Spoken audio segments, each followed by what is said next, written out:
Bueno, entonces lo que hemos hecho este mes es que hemos estudiado una serie y la línea, el hilo conductor de toda esta serie ha sido la palabra valle. Y cuando hablamos de valle, tiene que ver con entender que la forma como percibimos la vida. Entonces, piénsalo. En la vida a veces se gana y a veces ¿qué?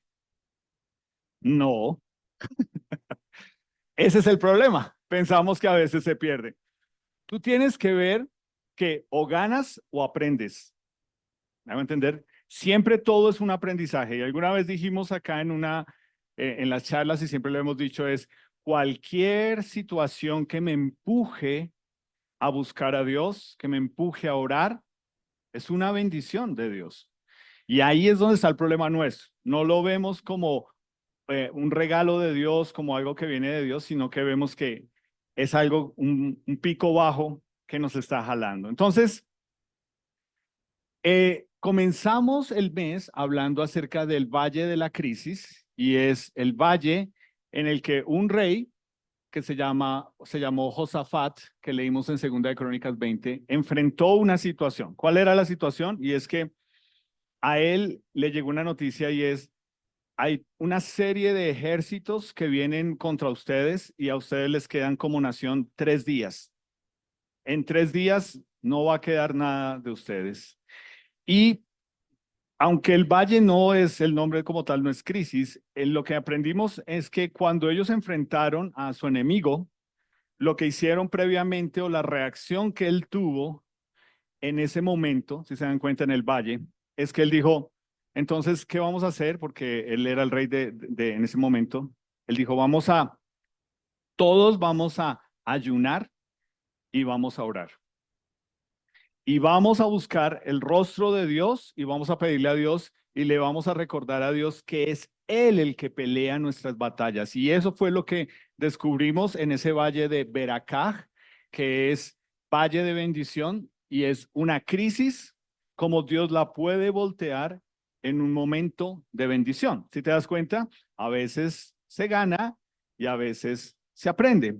Luego estuvimos hablando del rey David cuando era un pastor de ovejas y lo que vimos es que Dios le permitió a él, siendo probablemente un jovencito de 14 o 15 años, llegar en un momento en el que había un gigante que estaba enfrentado y llevaba 40 días amenazando al ejército de Israel.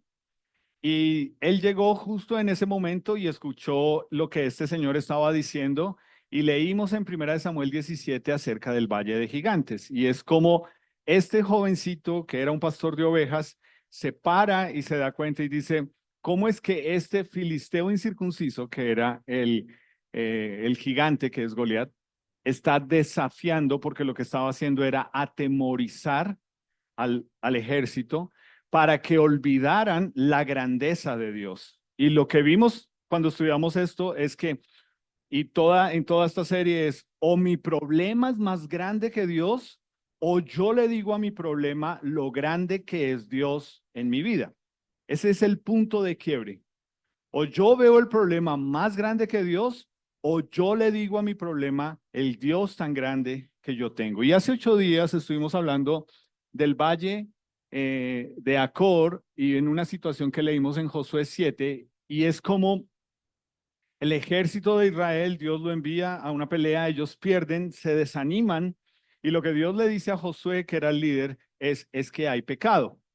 Y cuando descubren, lo que sucede es que uno de los hombres que fue a pelear tomó un botín de guerra que estaba prohibido que lo tomara. Y ese botín lo que hizo fue que trajo maldición sobre el pueblo de Israel. Y a raíz de eso se descubre que este hombre que es Acán tiene guardado eso en su tienda y él es llamado delante de todo el pueblo junto con sus hijos y él y sus hijos mueren. Y lo que dijimos es, esas son las consecuencias. Y te animé a ti como papá a entender que tú tienes que entender qué consecuencias a veces traes sobre tus hijos por las decisiones que tú tomas y que piensas que como nadie está viendo y nadie se entera, pero hay un Dios que todo lo ve. Entonces, eso es lo que hemos estado haciendo, es leer sobre esta palabra valle y cómo en ese momento, en esos valles, se definió algo muy importante. Y hoy te animo a que busques, por favor, Segunda de Samuel, capítulo 5. Si estás en la Biblia, pues puedes ir al índice y mirar. Segunda de Samuel, capítulo 5. La semana pasada estudiamos en el libro de Josué y yo dije que era el quinto libro de la Biblia. Hoy debo corregir y decir que es el sexto libro de la Biblia. Imagínense, toda la semana duré con eso. No podía olvidarme de eso. Pero estamos en Segunda de Samuel y lo que vamos a hacer es leer otra vez sobre David. ¿Ok? Segunda de Samuel, capítulo 5. Nos dice, versículo 1, vinieron todas las tribus de Israel a David en Hebrón. O sea, él estaba en una ciudad que se llama Hebrón y hablaron diciendo, henos aquí, hueso tuyo y carne tuya somos. Y aún antes de ahora, cuando Saúl reinaba sobre nosotros, eras tú quien sacabas a Israel a la guerra y lo volvías a traer. Es decir, el pueblo viene aquí a David, que no es el rey, pero que es claro que Dios lo ha escogido porque ese primer rey que es Saúl, era un hombre totalmente falto de carácter. Y hoy con la clase de hombre tuvimos una lección acerca de qué es, qué se muestra en nosotros cuando nos falta carácter como hombres. Y este hombre lo podemos ver reflejado ahí. Entonces ellos le están diciendo, mira, hemos podido hacer una comparación durante todos estos años y ya vamos a ver cuántos años son. Y lo que vemos es que el rey, el que debería dirigirnos espiritualmente, el que debería dirigirnos en la guerra, en enfrentar, no ha hecho su papel. El que ha hecho el papel o la tarea eres tú. Y entonces ellos dicen, por eso estamos aquí, porque además Jehová te ha dicho, tú apacentarás a mi pueblo Israel y tú serás príncipe sobre Israel. Vinieron pues todos los ancianos de Israel al rey en Hebrón, y el rey David hizo pacto con ellos en Hebrón delante de Jehová y ungieron a David por rey sobre Israel. Ahora mira esto que es muy importante con base en hace 15 días que leímos sobre ese pastor David. Era David de ¿cuántos años? 30 cuando comenzó a reinar y dice que su reinado duró 40 años. Es decir, aquí tenemos un hombre que durante ¿cuánto tiempo más o menos Dios viene preparando para este momento? Pues tú puedes decir 15 o puedes decir 30, como quieras. Pero es a esto que me refiero cuando siempre decimos, Dios no elige a los preparados, sino que prepara a los elegidos. Es decir, Dios nos busca a nosotros, nos elige, pero nos pide o nos llama a ser preparados. Y en esta iglesia insistimos en eso. Todo lo que nosotros hacemos, cada espacio que tenemos, tiende a que a que entiendas que hay una ruta de crecimiento que es formativa, porque queremos que crezcas, porque tenemos claro que Dios no te trajo a esta iglesia por descache. Si Dios te trajo a esta familia es porque Él te ha elegido y Él quiere que te preparemos. Entonces, aquí lo vemos con David. Dios, la forma en que lo preparó es que a los 15 años, por eso cuando él se paró frente a ese gigante, él dice, yo estoy acostumbrado a que cuando viene un león o un oso, yo defiendo mis ovejas, yo no salgo a correr. Y por eso él se pudo enfrentar a ese gigante. Y ahora Dios le ha dejado claro y por medio de esta gente le está diciendo que así como él pastoreó durante 15 o 20 años estas ovejas, ahora Dios lo preparó y es lo que él ha hecho. Por eso le están diciendo, tú nos has pastoreado. El que nos debía haber pastoreado era Saúl, pero tú lo has hecho. ¿De qué habla eso? De liderazgo. ¿Sí te das cuenta? Y en esta iglesia somos insistentes en que esa es tu tarea como hombre en tu casa. Tú eres el pastor de tu familia, no yo. Tú los debes pastorear. Eres tú el que debe cuidar su corazón. Es en ti, a través del Señor Jesús, que tu familia debe encontrar esa seguridad. Obviamente, si tú eres una mamá soltera, pues Dios te ha entregado a ti esa figura, pero te está enseñando a que si es la voluntad de Él y te quiere dar un hombre que ame a Dios primero, pues para que tú estés preparada a entregar todo eso que tú has entendido que yo puedo sola, yo no necesito un hombre, yo no necesito a nadie. Tal vez en algún día en la voluntad de Dios, Dios te diga, te quiero dar este hombre que me ama para que te pastoree. ¿Eso suena bien o no? Eso suena muy romántico, eso suena muy bonito. Ojalá que lo puedas ver en lo que Dios quiere hacer con nosotros. Y pues lo que vemos acá es que Dios no desecha nuestro pasado. A veces nosotros somos los que, obvio, al ser buscados por Dios y al ser elegidos por Dios, Dios nos tiene que mostrar que la vida de pecado que tenemos nunca le ha agradado. Eso es claro. Pero tú no puedes botar a la basura todas las experiencias que tú has tenido en esta vida. Todo eso te ha formado y te ha enseñado alguna lección. Y te puedo asegurar que si Dios te va a formar en esta iglesia para servir, todo tu pasado que ha servido como una lección puede servir acá. Aún lo más negro, lo más oscuro, lo más pecaminoso. Aquí hoy se enseñó una clase y se viene enseñando una clase sobre el aborto. ¿Será que eso no lo debemos enseñar? Todo lo contrario. Y tenemos todas las señoritas que necesitan escuchar de esto porque es muy fácil desviarse. Aún cuando tú piensas que has crecido en un hogar cristiano, tú no tienes seguro nada. Y tú como mamá y como papá tienes que entender. Tú tienes que seguir pastoreando el corazón de tu hijo y de tu hija. Y más en el momento en el que estamos. Entonces, Dios no desecha nada de nuestro pasado.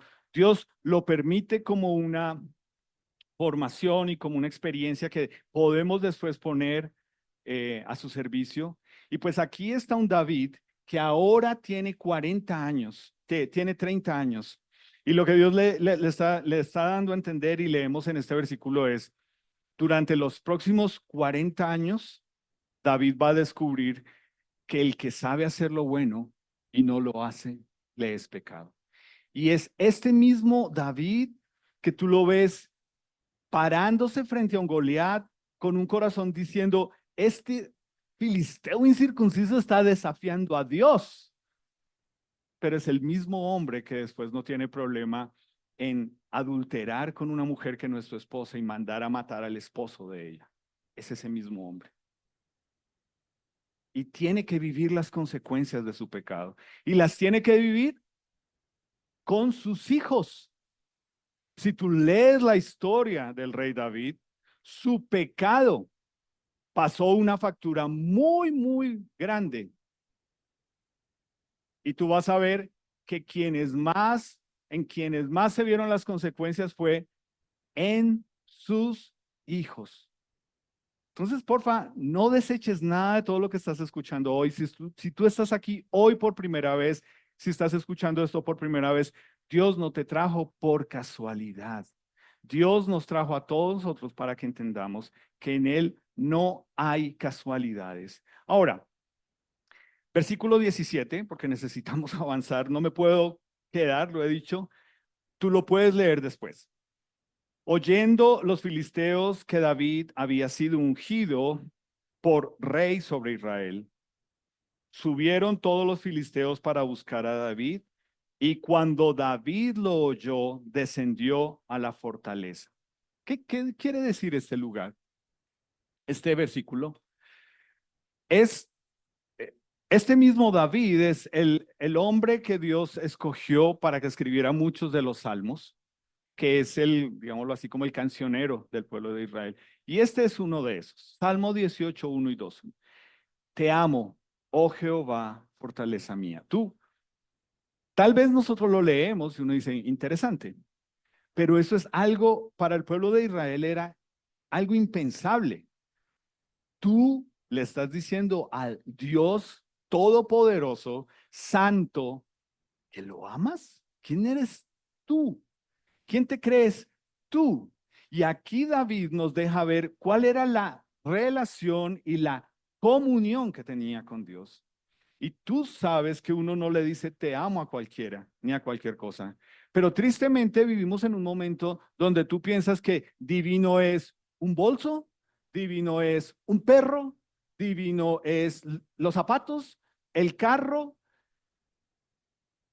porque tu concepto de Dios lo has rebajado y no entiendes que el único divino es Dios. Y aquí está este hombre diciéndole a Dios, Dios, yo te amo, tú eres mi fortaleza, Jehová, roca mía y castillo mío y mi libertador, Dios mío. ¿Tú te das cuenta? Esto habla de yo con él conmigo, relación. Y ojalá que si tú estás aquí por primera vez, tú entiendas, a esto es lo que te invitaron a escuchar, que tú conozcas de Dios. Aquí no creemos en una religión.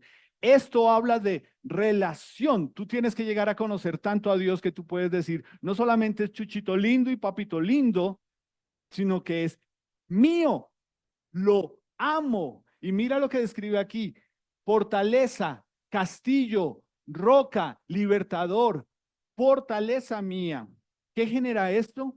En él confiaré, mi escudo, la fuerza de mi salvación, mi alto refugio. Es decir, ¿qué estaba diciendo David? Es cuando yo pienso lo que acabamos de leer, que los filisteos vienen a decirme que otra vez van a pelear conmigo porque ahora soy el rey. ¿Qué hizo David? Dice, fue a la fortaleza.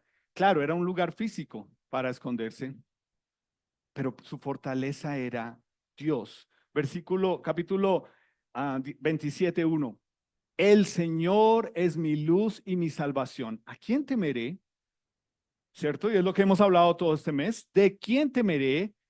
Vimos reacción, tengo miedo. Y mira lo que él dice, la respuesta, el Señor es la fortaleza de mi vida. ¿De quién tendré temor? Es decir, tú necesitas entender, ¿es Dios tu refugio, tu fortaleza? Y quiero que lo pienses de esta forma, porque tal vez yo quiero, no sé si sabes lo que está pasando en el mundo, es evidente que sí lo vamos a saber. Pero es fácil para nosotros aquí estamos tan cómodos, tú no te imaginas lo cómodos que estamos. Y tener que hablar, o sea, hablar de fortaleza, de castillo, de escudo, de libertad, uno dice, bueno, eso suena interesante, pero yo lo quiero aterrizar con algo que está pasando.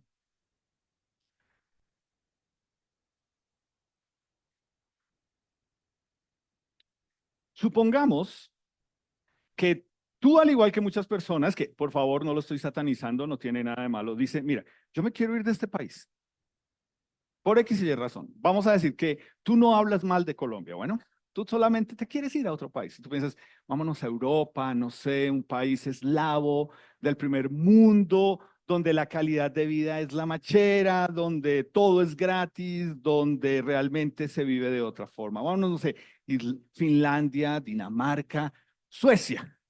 Vámonos a Suecia. Y tú piensas, voy a hacer todo para irme a Suecia. Esto que ves ahí es un folleto que le llegó a cada persona en Suecia esta semana.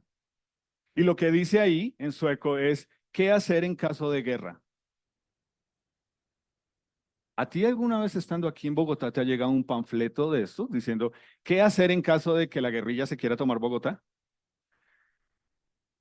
Puede que sí, ¿no? O sea, de pronto hay gente que ha dicho, yo vengo de una zona X, y Z.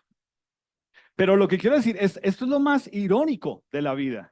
¿Tú sabes cuánta gente hay viviendo en estos países pensando en que le estoy huyendo a la guerra, por eso tengo derecho a emigrar y ser una persona que puede llegar allá a invadir y hacer lo que se me da la gana? Pero que ahora te llega un panfleto que dice, ¿qué hacer en caso de guerra? Y que tú pienses, pero espera, ¿Suecia está en guerra? No, pero es el vecino de Ucrania y de Rusia. Y los misiles balísticos intercontinentales nucleares pueden caer ahí. Mi pregunta es, ¿tú pensarías más en Dios como tu fortaleza y tu escudo? Mm, Quiero que lo pienses. Tráelo acá, a tu realidad. Yo sé que ojalá que tú digas, no, yo no estoy en esto, pero ¿qué está pasando en tu vida? ¿Qué está permitiendo Dios?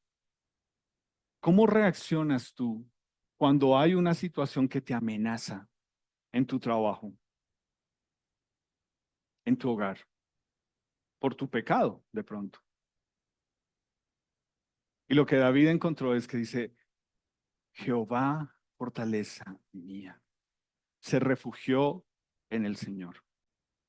Entonces, aquí está este hombre que ahora lo inauguran como rey con otra vez un sitiarlo para una guerra. Y lo que hace es que busca el refugio en lo que siempre ha hecho, que es Dios, su fortaleza. Mira lo que dice versículos 18 y 19. Y vinieron los filisteos y se extendieron por el valle de Refaim. Ese es el valle de hoy. Entonces consultó David a Jehová. Piénsalo solo hasta ahí. ¿Qué hace uno cuando le llega una notificación de estas? Si tú vivieras allá, hay una gran posibilidad que la mayoría de gente que vive en Suecia reacciona en su carne, en su temor. Obvio, esto es algo que el gobierno tiene que hacer, es decir, es algo que es inherente al gobierno, en avisar y prevenir a sus ciudadanos. Pero la gran reacción de mucha gente que vive y que ha sido criada en, ¿cuál Dios? ¿De qué Dios me hablas? ¿Cuál religión? ¿Cuál buscar fortaleza y escondite en Dios? Yo nunca he hecho eso. ¿De qué me hablas? Pero aquí vemos que David nos dice que se refugió en Dios. Y quiero que pienses en esta frase. Es difícil escuchar la voz de Dios cuando ya decidiste en tu corazón lo que quieres hacer. Asterisco aplica para todo en la vida. Y ahí es donde algunos, pero ¿cuál es la voluntad de Dios? ¿Yo me debo involucrar con esta persona? O sea, ¿tú qué quieres? ¿Que Dios te ponga ahí? Sí, es él. Sí, es ella. Sería genial, ¿cierto? O sea, todos hemos pasado por eso. Es como, Dios, muéstrame si sí es de ti o no es de ti. Pero aquí es muy claro, es cuando yo quiero hacer la voluntad de Dios. Si yo quiero hacer la voluntad de Dios, ¿cuál voluntad no quiero hacer? La mía. ¿Entiendes? Ahí tú ya tienes un filtro. Pero es que yo quiero, pero ¿cuál es el problema? Pero es que ustedes, pero es que son exagerados, pero es que soy joven, pero es que yo, pero ahí tú ya decidiste en tu corazón lo que quieres hacer. Y lo que estamos leyendo aquí es un hombre que toda la vida se ha acostumbrado a que Dios es su fortaleza, su castillo, su roca, su fuerza. Por eso, lo más normal para él fue consultar y decir, versículo 19, iré contra los filisteos, los entregarás en mi mano, y como era su costumbre, buscar de Dios, rendir su voluntad a Dios, sus deseos, sus pensamientos, su carne, su impulso, la respuesta de Dios fue muy clara. Dios le dice, ve porque ciertamente entregaré a los filisteos en tu mano. Es decir, ¿qué vemos acá de un hombre que quiere agradar a Dios? ¿Qué es lo que todos nosotros deberíamos buscar hacer? Es, Señor, muéstrame, guíame, ilumíname, enséñame. Yo no quiero hacer lo que mi corazón me dice de primerazo que me deje llevar. Yo quiero buscar tu voluntad. Yo quiero saber qué debo hacer. Y ahí es claro. Y anoche nos pasó, o ayer nos pasó en nuestra reunión que tuvimos de grupo pequeño, una persona estaba en esta disyuntiva de, ¿hago esto o no lo hago? Ayúdenme ustedes, ¿qué hago? Y lo que hicimos fue lo que tú debes hacer. Primero fue sabio decir, quiero hacer esto, ¿qué diría Dios? Buscar consejo. Y al final terminamos orando por esta persona, diciéndole, Dios, por favor, muéstrale lo que debe hacer. Es decir, no es dar masticado, es tú necesitas desarrollar en esta formación con Dios un carácter para entender de primerazo cuando hay una alerta que dice, esto no es de Dios, esto no se sujeta a Dios, esto no agrada a Dios. Es decir, si le agrada a mi carne, si me hace sentir bien a mí, si para hacerlo me tengo que esconder, omitir, mentir, ocultar, tapar. ¿Sigo? Entonces tú ya sabes lo que quieres hacer según tu carne. Cuando tú lo quieres hacer a la manera de Dios, tú vas a decir a tu grupo pequeño, vengan, ¿me pueden apoyar en oración? Y aquí es donde está el quiebre de esto. Y es donde realmente debemos entender, para que sea un valle de fortaleza, que es lo que estamos leyendo aquí, que encontró David en Dios, debe ser algo en lo cual uno está acostumbrado a buscar en Dios. Versículo 20.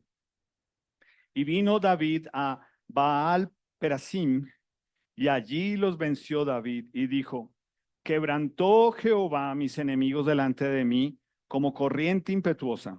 Por esto llamó el nombre de aquel lugar Baal Perasim. Es decir, qué está describiendo aquí David? Es Dios, una vez más, tú lo hiciste.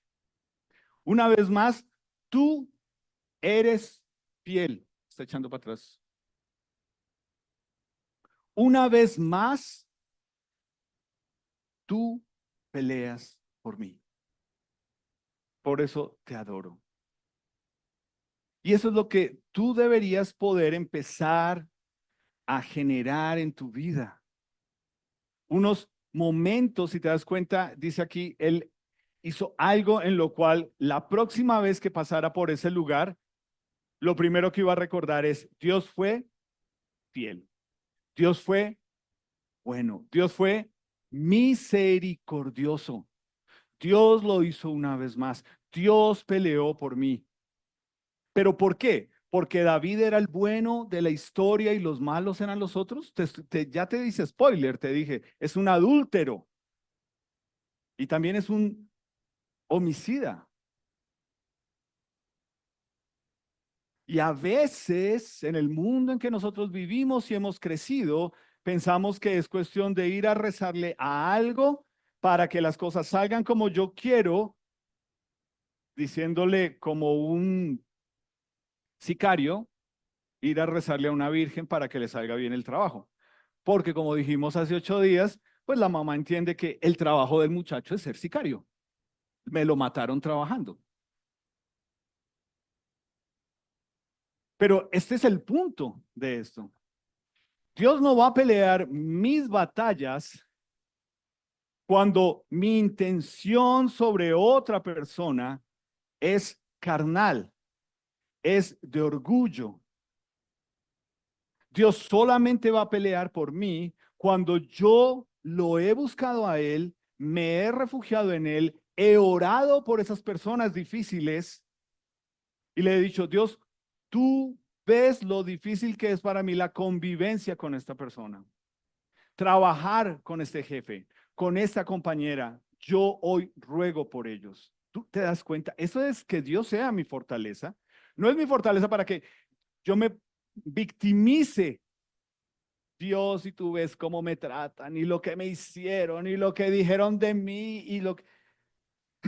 Y Dios tiene que decirte, pues no es que su mercecita linda ayude mucho para lo que están diciendo. Pero que Él sea mi fortaleza es porque yo estoy yendo a decirle, mira, si yo lo quiero hacer en mi carne, yo quiero ir a pelear en mi carne. ¿Cómo fue? ¿Cuántos son? ¿Quiénes? Pero aquí está un guerrero que era David diciendo, tú eres mi fortaleza, tú eres mi escudo, tú eres mi escondite y veo tu fidelidad una vez más. Veo tu poder, tu obrar, veo cómo me sostienes, veo cómo me guías, veo cómo peleas por mí. Y eso es lo que Dios nos promete. ¿Por qué? Y por eso me encantó esta imagen. No por nosotros mismos. Dios no te va a defender a ti por quien eres tú. Dios no te va a defender a ti porque tú eres una buena mamita o un buen papito o un buen hijito. Ahí ya comenzamos mal. Tú no eres bueno delante de Dios. Dios va a pelear nuestras batallas porque cuando Él nos ve a través de su Hijo Jesús y del sacrificio en la cruz de su Hijo, y que yo he ido a pedirle perdón primero por mi pecado y reconozco que necesito un Salvador, ahí es cuando se activa que Él me puede adoptar como su hijo. No que yo dé por sentado de que Dios, tú vas a pelear por mí porque yo soy tu hijo. ¿Quién te asegura a ti que tú eres hijo de Dios? ¿Por qué estás seguro que eres hijo de Dios? ¿Porque eso te enseñaron en tu hogar? ¿Porque eso dice la religión tradicional en la que creciste? Para ser hijo de Dios, tiene que haber un momento en tu vida en la que tú tienes claro que Dios te buscó, te trajo hacia Él, te ofrece perdón de tu pecado a través del sacrificio de Jesús y te adopta como su hijo. ¿Ves todo lo que tiene que pasar? Entonces, si tú eres nuestro invitado hoy o si tú vas a ver esto, tú tienes que entender, es de esa forma que se empieza a crear un vínculo de amor entre Dios y nosotros, una relación donde, al igual que David, en el Salmo 18, yo puedo decir, te amo, oh Jehová, fortaleza mía, castillo mío. Cuando entendemos que es Dios que pelea por nosotros, es que pues ojalá fuera solamente una vez y se acabó, ¿cierto? Ojalá que fuera una sola vez que tenemos que luchar con una situación. Pero si te das cuenta, con la primera persona que tienes que luchar es contigo mismo, con tu carne. Y ahí es donde toma sentido porque Él pelea por nosotros. Porque lo que quiere tu carne primero es no dejarse, eh, justificar, pelear. Y ahí es donde debemos entender por qué es que Él hace milagros en nuestra vida y nos cambia. Y no para que tú te sientes y digas, uy, no, es que si ustedes me hubieran conocido a mí, yo era de... Pues eso tiene un momento, ¿cierto? Pero ¿es realmente si hay un cambio o solamente es por demostrarnos lo que eras y, uy, no, pues de lo que nos estamos salvando? ¿O realmente es un cambio que ha hecho el Espíritu de Dios en ti? Y quiero que leas conmigo por qué de esto se trata la vida. ¿Por qué la vida se trata de entender que estamos en una guerra que es espiritual y que lo primero que tiene que ver es con nuestra carne? Versículo 22. Y los filisteos volvieron a venir y se extendieron en el valle de Refaín. Y consultando una vez más David a Jehová, él respondió, no subas, sino rodéalos y vendrás a ellos enfrente de las balsameras. Y cuando oigas ruido como de marcha por las copas de las balsameras, entonces te moverás, porque Jehová saldrá delante de ti a herir el campamento de los filisteos. ¿Y qué? Y David dijo, Dios, ¿en serio? No, no, no, yo no creo. Yo creo que tú me estás pidiendo que yo meta la mano. Y yo creo que lo que tú quisiste decir es que nosotros tenemos que hacer y que yo tengo que, ¿qué dice ahí? Y David lo hizo así, como Jehová lo había mandado. Aquí está la clave. Para que Dios pelee por ti, tú tienes que sujetar tu voluntad, tu carne, tu orgullo, tus deseos a lo que pide Dios. Y eso no nos gusta. Y eso a nuestra carne le cuesta. Y eso tendemos a manipular y decir, bueno, en esto yo sí creo que me puedo sujetar, pero en esto yo no creo que pueda. Y ayer en el grupo pequeño que estábamos hablando acerca de ser luz, terminamos hablando de eso. Y todos ustedes que estuvieron en sus grupos. Y es, ¿qué te ha pedido Dios que renuncies de esa persona que te has acostumbrado a hacer durante toda una vida pensando es que yo tengo que hacerlo, yo tengo que lograrlo? Y que tú sacas pecho diciendo, es que yo lo hice, yo lo logré, yo soy la dura, y sobre todo, esto aplica para todos, obviamente, pues para nosotros como hombres tuvimos una clase hoy en la que dijimos que nuestro primer problema es nuestro orgullo. Pero quiero hablarte a ti que como mujer, y es que entiendas que ese deseo tuyo de decir yo no me dejo, pues te animamos a que tomes un estudio que se llama Fundamentos Firmes y cuando lleguen al capítulo 3 vas a entender que eso hace parte de tu naturaleza pecaminosa que dice que no te quieres sujetar a nadie y ni siquiera a Dios y te cuesta. Y tú piensas que yo lo he logrado. Es que yo fui madre soltera y yo lo he logrado. Yo saqué mis hijos adelante. Yo no necesito de un hombre. Yo no necesito de... Y llegas acá y estás escuchando que Dios te está diciendo, yo quiero pelear por ti. Con lo primero que quiero pelear es contigo, con tu ego, pensando que tú lo puedes y que tú lo has logrado. Y tal vez no te estás dando cuenta hasta hoy que yo te he sostenido, cuidado, dirigido y que he peleado por ti. No porque lo mereces, no porque tú dices, bueno, es porque Dios está conmigo, porque yo, comparado con esa vieja, comparado con, no, no es comparado con nadie más, sino con su hijo que murió en la cruz. No lo mereces. Lo ha hecho simplemente por pura misericordia. Y es de eso que se trata para todos nosotros eso.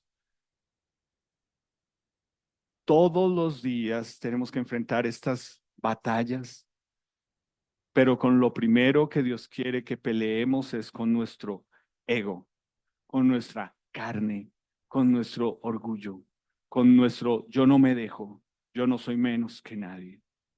Y pues hoy vamos a tomar la cena y pues obviamente, ¿hay uno más?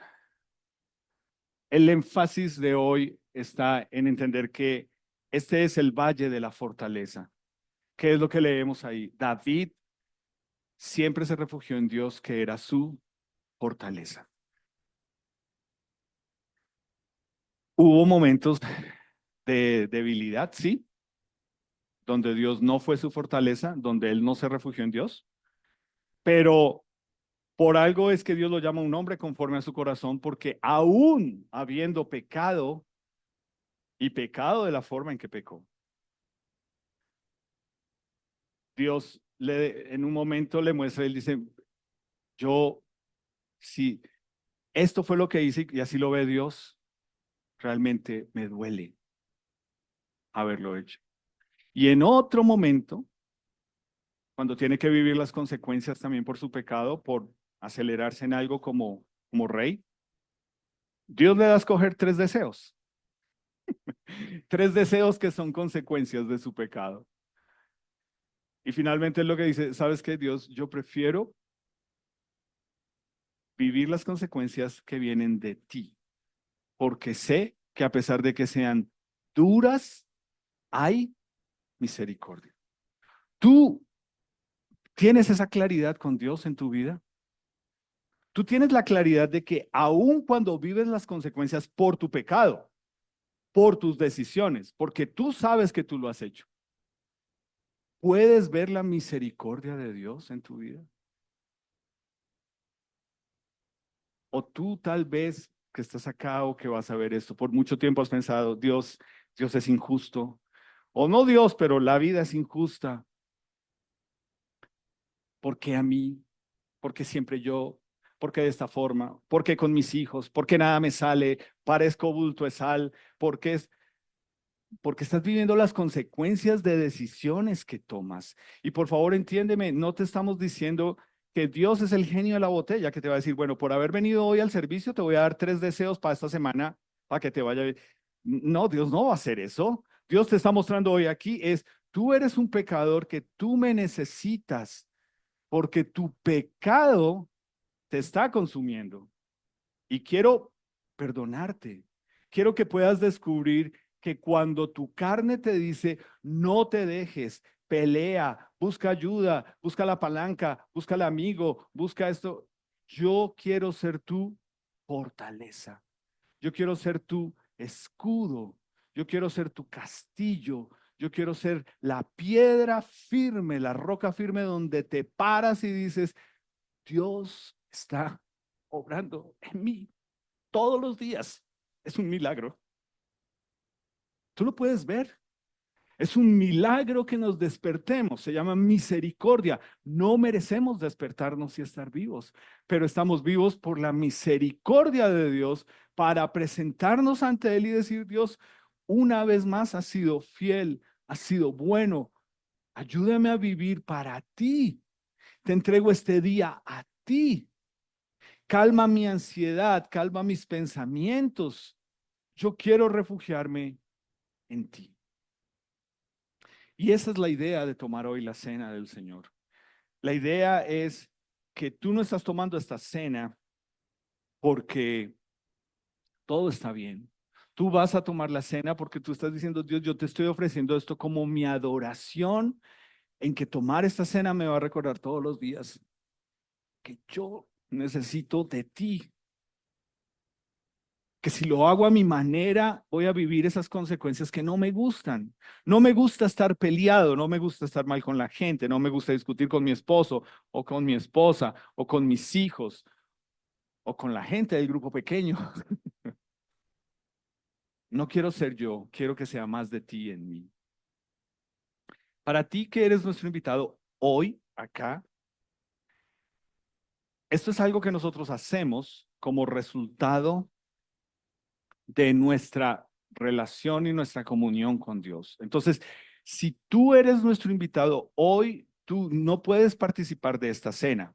Bueno, lo quiero dejar más claro que en otras ocasiones, porque se puede prestar a que tú digas, no, pues yo puedo hacerlo, porque de pronto tú escuchas las condiciones que vamos a poner y tú dices, yo creo que las cumplo, pero la primera es, tú tienes que tener claro que en tu vida hay un antes y un después con Jesús. Es decir, tienes que entender que hay un momento donde tú entiendes, Él me buscó, me llamó, me perdonó, yo le pedí que fuera mi Señor y que me adoptara, que Dios me adoptara como su hijo. Ese es un antes, ese es un después. Luego tiene que haber un momento como hace 15 días, u 8, 15, 8, bueno, 8, donde hicimos unos bautismos. Y el bautismo es un testimonio público de que tu vida vieja simbólicamente se queda allá enterrada. Y de que en Jesús, eso fue lo que hizo el Señor Jesús cuando Él murió y resucitó. Entonces mi vida en Jesús muere, ese Álvaro que quiere pelear en su carne, que no se deja, se murió y yo resucito en una vida nueva para Jesús y con Jesús. Eso no sucede cuando tienes 1 año, 2 años, 3 años. Tú no entiendes lo que está pasando. Eso sucede cuando tú eres una persona que entiende lo que hizo Jesús en la cruz por ti, te apropias de ese sacrificio y ahora, porque estás conociéndolo, porque Él se vuelve tu fortaleza y porque estás en un proceso de crecimiento, tú entiendes que viene ese bautismo como resultado de un testimonio. Pero viene una parte más y es entender que el pecado sigue en nosotros. Mientras estemos vivos en esta carne, lo primero que nuestra carne va a querer jalar es al pecado. Y toma muchas formas dependiendo de cada uno de nosotros. Y en algunas, esas interacciones pecaminosas lo que hacen es que tal vez tú vuelvas y digas una grosería, una palabrota, o que hoy nada más viniendo para acá, de pronto estaban gritando en la casa, estaban tratándose mal, estabas gritándole a los otros en la moto o en el carro o en la cicla. Y ahí es donde uno dice, "Ay, yo no me merezco participar en la cena porque no me refugié en él, me refugié en mi carne". Y aquí es lo bonito de Dios. La cena es ser invitados a una mesa con el Señor Jesús. No porque lo merecemos, una vez más. Es porque Él quiere. Y Él nos está diciendo hoy, yo te quiero invitar a que te sientes conmigo y quiero que me adores y quiero que salgas de aquí y de aquí a que volvamos a tomar la cena, vive en adoración para mí, que yo sea tu fortaleza, tu refugio, tu castillo, tu roca fuerte. Entonces, voy a pedirles que vayan buscando los elementos y voy a pedirles a ustedes, a todos nosotros, que nos pongamos en pie y que tomemos un momento ahí donde estás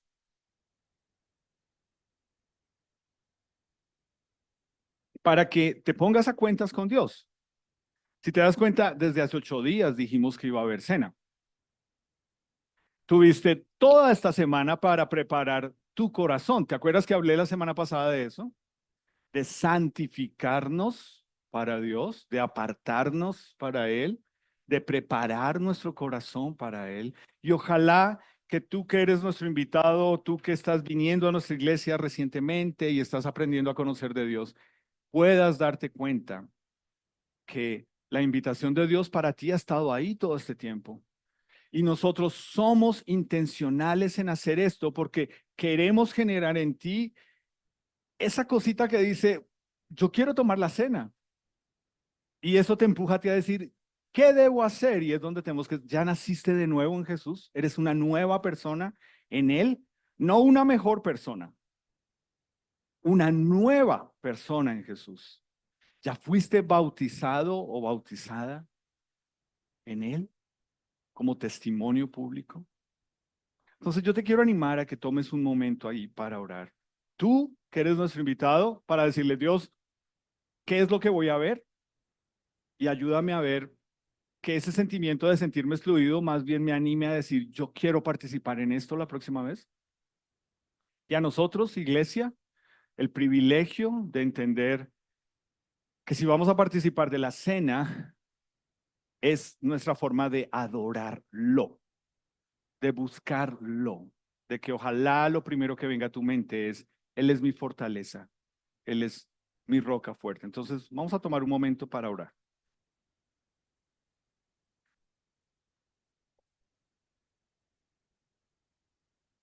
Señor Jesús, gracias porque estás acá en medio nuestro,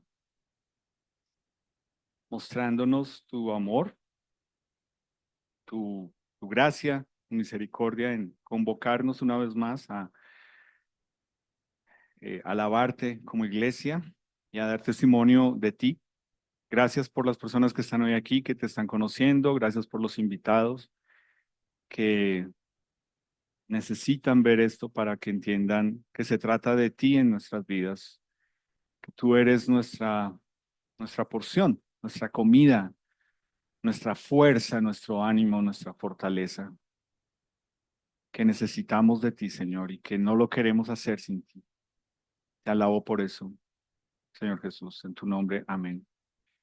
Entonces, si vas a tomar la cena, por favor, quédate en pie. Y quiero mencionar, mientras es repartido los elementos, eh, una vez más, el apóstol Pablo nos dice que tomar la cena es algo que hacemos en memoria, en conmemoración del Señor Jesús. Es decir, lo que estamos recordando es lo que Él hizo en la cruz, que entregó su cuerpo en sacrificio vivo por el pecado, pero también como algo en lo cual no solamente es algo que queda ahí para todo el mundo para celebrar en Semana Santa, sino que tiene que ser algo personal.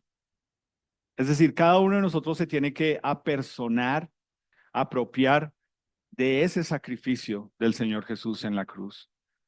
Y eso es lo que estamos conmemorando hoy. Por eso tomamos este jugo de uva y este pan sin levadura, que significa que es un pan sin pecado, porque la única persona que pudo morir en una cruz sin pecado fue el Señor Jesús. Es decir, lo que hizo el Señor Jesús es, primero que todo, cumplir el requisito de Dios de que de que tenía que haber alguien, un ser humano, que pudiera satisfacer el requerimiento que pedía Dios de que ninguna persona pecara. Y la única persona que pudo cumplir con eso fue el Señor Jesús. Es decir, Él lo hizo primero por amor a Dios el Padre. Y como resultado, como consecuencia, viene que nosotros podamos, a través de su sacrificio en la cruz, recibir el perdón de nuestro pecado. Es decir, la salvación no se trata de que lo hizo por nosotros. Se trata de que Él lo hizo porque quería agradar a Dios el Padre. Mi pregunta para ti es, o yo lo que te quiero animar hoy tomando la cena es, haz esto porque quieres agradar a Dios, no porque quieres congraciarte con Dios, no porque quieres recibir una consecuencia de algo que Dios pueda hacer en tu vida. Eso no es la idea de tomar la cena. Es en memoria del Señor Jesús, es decir, después de la salvación que el Señor, que el Dios nos da a través del Señor Jesús. ¿Puede haber algo más que nosotros pensemos que es una bendición de Dios? No lo hay. Es provisión de Dios. La única bendición más grande es Jesús muriendo en la cruz y como resultado que tú y yo podamos ser perdonados de nuestro pecado. De ahí en adelante, todo lo que recibimos de Dios es y siempre ha sido por gracia, porque a Él le place, porque es su voluntad, no porque tú y yo lo merecemos, no porque tú y yo hacemos puntos con Dios para merecerlo. Esto no hace puntos con Dios. Si fuera por puntos, ninguno de nosotros debería tomar la cena, y tú lo sabes. No es por puntos, es por gracia. Es un regalo no merecido. Eso es lo que estamos celebrando hoy. Y tú que eres nuestro invitado hoy, que estás acá, eso es lo que te queremos animar. Ninguno de nosotros que está tomando esta cena es mejor que tú.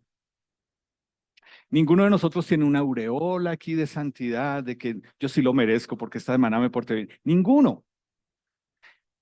Lo único que estamos reconociendo es por el amor de Dios en Jesús, puedo participar de esta cena. No por mí.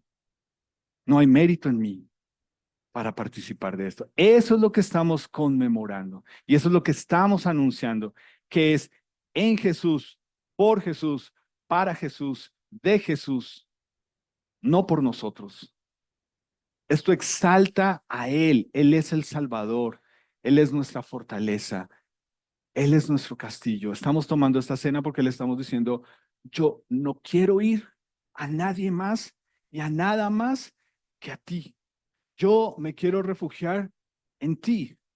Tú has sido bueno, tú has sido misericordioso, tú me has sostenido hasta aquí, a pesar de mí, tú eres bueno.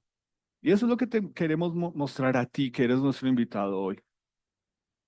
Es eso lo que debes buscar en Jesús. Ese Jesús que te dice, yo te invité a esto porque quiero que sepas que te quiero perdonar, que no importa lo que hayas hecho, yo estoy dispuesto a decirte, yo te amo, no porque eres buena persona, sino porque yo quiero perdonarte, no porque lo mereces, sino porque yo quiero mostrarte que se puede vivir diferente, que en esta vida y en este mundo tú puedes tener otro propósito y encontrar cuál es el propósito de vivir acá. Y tú que estás acá,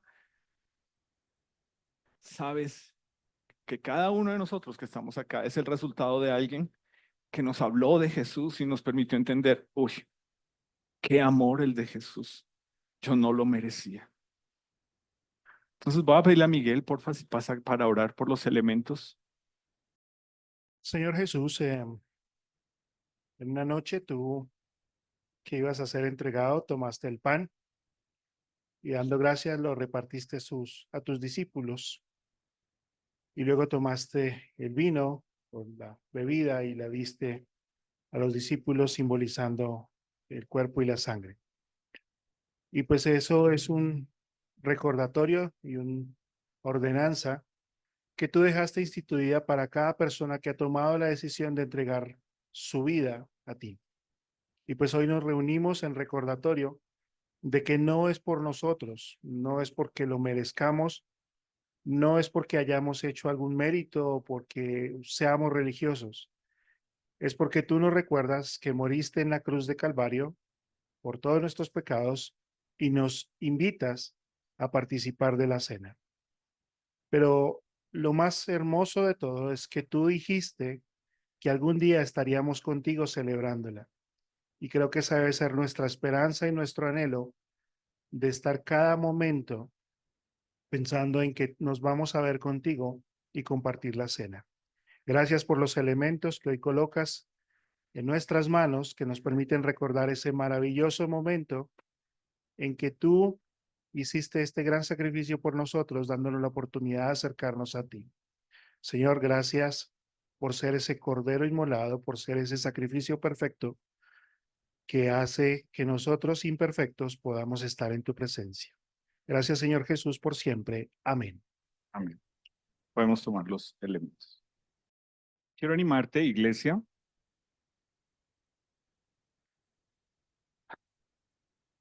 Parte de tomar la cena es ser animados al amor y a las buenas obras. Y yo te quiero animar, eh, si necesitas buscar a otra persona y necesitan tener una charla y solamente extender perdón, necesitas hacerlo. Hoy tomaste una cena que es porque no la mereces y este amor y este perdón debes extenderlo a otra persona, a sí mismo.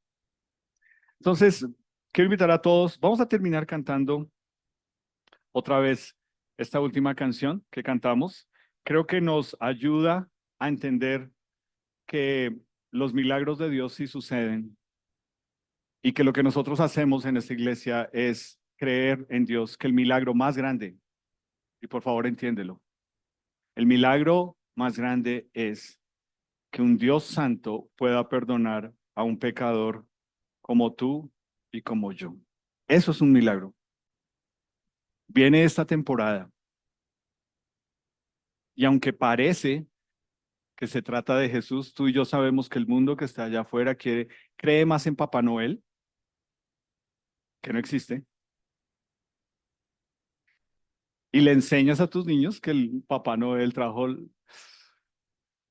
y realmente queremos enfocar en Jesús. Se trata de Jesús. La razón por la cual nosotros somos iglesia es por Jesús. Y ese es el milagro más grande. Entonces vamos a cantar.